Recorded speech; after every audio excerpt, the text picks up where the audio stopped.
All right, you ready? Is this the bad guy one?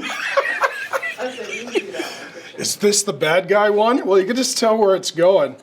Hey, if you're the guy that asked this question, we'll give you a moment to go put a helmet and a cup on. Here we go. It says, I want my wife to work, yet my wife doesn't want to work.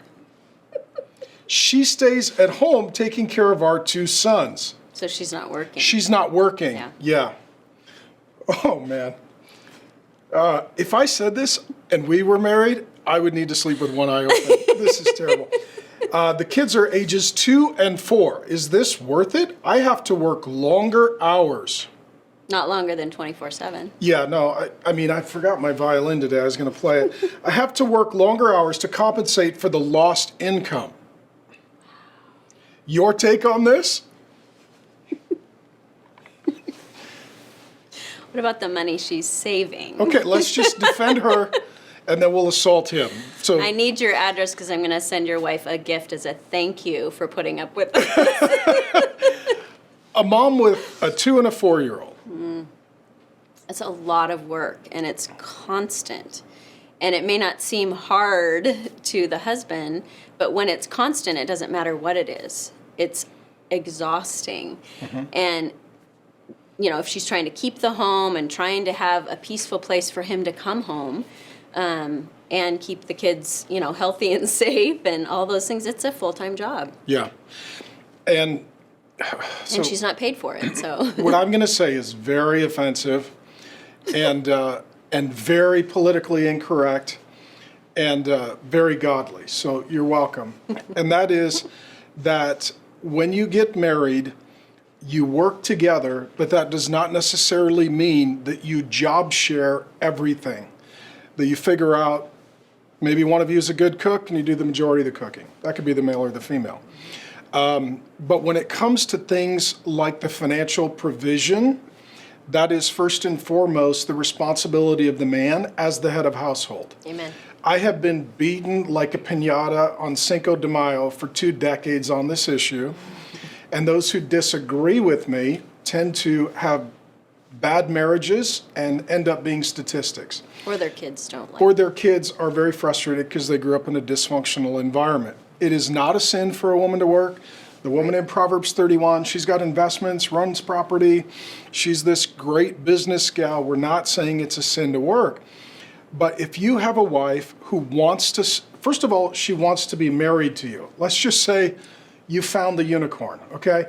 And then she wants to have kids. Many women do not, and children are a blessing. Add on top of that, she's like, I want to really focus on our children, especially in those younger developmental years, so that I can invest in them because they're a priority to me. Well, don't try and change that. No, I mean, you shouldn't want someone else to raise your children. They're your children. I mean, I'm sorry, I just don't have any capacity to understand that. I don't want someone else raising our kids. Well, and the cost of it. Yes. What's childcare for a couple of kids? Oh, it's like $15 an hour per kid if you get a nanny. I mean, it's insane. It's more than that. That's what it was in the 80s when we dated. Well, yeah, maybe. I mean, maybe it's more. I don't know. But if you look at 2 then incomes, outfits, eating out, car, additional expenses, and now you've bumped up your tax bracket because you've increased your income. I mean, I would just encourage this guy, run the numbers. You know, the expenses would probably require a very significant second income just to turn any profit. And the income does not guarantee a better family or lifestyle. And I'll give you a verse. Any man who does not provide for the needs of his family has denied the faith and is worse than an unbeliever. Any man. And so God seems to look at guys and say, hey, you can both generate income, you can both generate revenue, but hey, husband, hey, dad, this is first and foremost your responsibility to carry the load. And when he's saying, I've had to work longer hours, well, welcome to the curse, brother. Ever since Genesis 3, work has gotten a lot harder.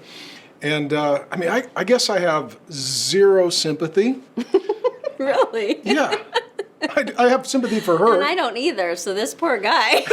This poor guy.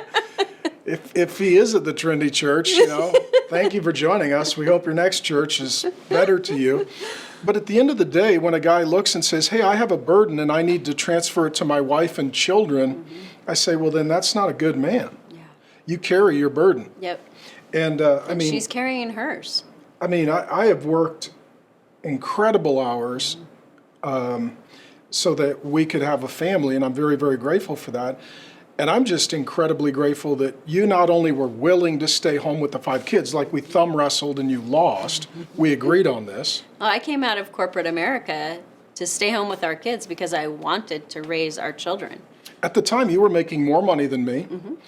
We both had our degrees, and you had an opportunity for a very significant promotion in a very significant media advertising PR company. And as soon as you got pregnant, what did you say?